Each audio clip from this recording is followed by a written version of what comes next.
Bonjour à tous et bienvenue sur la chaîne des arts martiaux français. Aujourd'hui je vous propose de regarder un assaut entre deux de mes élèves qui feront donc un assaut à la vouge française. Alors la vouge française, bon là c'est pas des vrais, effectivement, c'est en mousse. Et certains d'entre vous, je vous vois déjà arriver avec vos gros sabots en disant mais la vouge française ça n'existe pas, mais qu'est-ce que tu nous racontes, t'es encore dans ton délire, mais la vouge française, moi je l'ai trouvée sur le site de l'armée, du musée de l'armée de Paris. Donc je vais vous mettre le lien dans la description et puis je vais vous lire la page que j'ai trouvée. Ça fait partie des bases de données des collections, Vouge en France, Vouge française du coup. Numéro d'inventaire 469 PO et vous avez toute la description, donc très largement utilisée par les gens de pied, les ancêtres des fantassins. Tout au long du XVe siècle, la vouge appartient à la catégorie des armes d'ast. Alors je vous passe rapidement, je vous laisserai lire le texte par vous-même. Juste le truc c'est que le tiers supérieur est façonné en losange, autorisant ainsi les coups d'estoc, les coups de pointe, tandis que le milieu du fer est triangulaire et peut donc être utilisé avec les coups de taille. Enfin, à la base est hexagonale et se termine par une rondelle en fonction de se protéger, de retenir les fers adverses. Vous avez la photo, je vous montrerai tout ça. Et voilà, donc j'ai donc expliqué un peu le concept à mes élèves et je leur ai dit essayez de faire quelque chose quand vous avez dans les mains une arme d'ast qui peut pointer, qui peut tailler. Et en plus, vous aurez droit à un petit poignard dans le dos si vous avez l'occasion de vous en servir, de pouvoir vous en servir au corps à corps. Voilà, maintenant je vous laisse regarder cet assaut. Allez, à la prochaine. Attention, attendez, saluez-vous avant.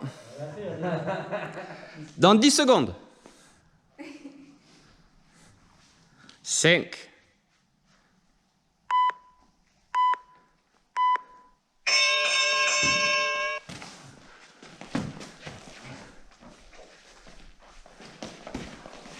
Blah. Ta tête.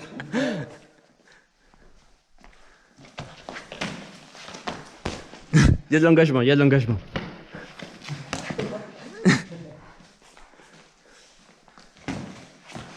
C'est souple.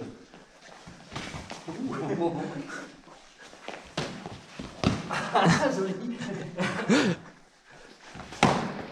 Blah. Ah, t'as perdu ton arme. T'as perdu ton arme.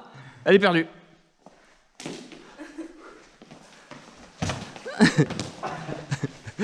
Ah, il y a de la félonnerie là. Ah, joli.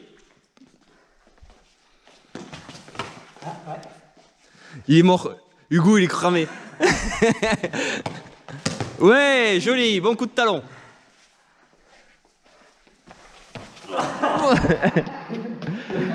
Ouais, c'est pas mal. Très bien, Hugo. On m'a déjà tué, Hugo. On sait jamais. Ouais, dans le doute, fais-lui un genou.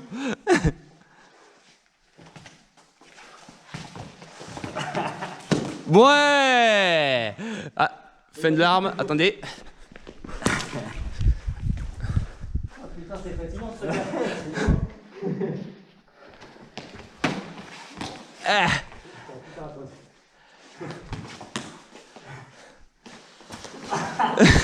Alors écarte un peu ta saisie, Hugo, ça ira mieux. Tu auras un meilleur effet levier. Il faut adapter, selon l'arme. Ouais, c'est pas mal. Ouais. Oh, cet enchaînement. Ah, il a été divin, Hugo, là. Il a été divin.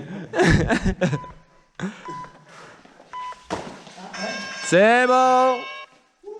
Très bien, les gars. Eh, toi, je sais que tu as envie d'apprendre les arts martiaux français. Malheureusement, il n'y a pas de club. Voilà. Il y a du judo, du karaté, de l'apkido, du jiu-jitsu, tout ce que tu veux. Mais il n'y a pas de club d'arts martiaux français. Et puis, pour l'apprendre tout seul, c'est compliqué. Il faut aller chercher les sources, les lire, passer du temps.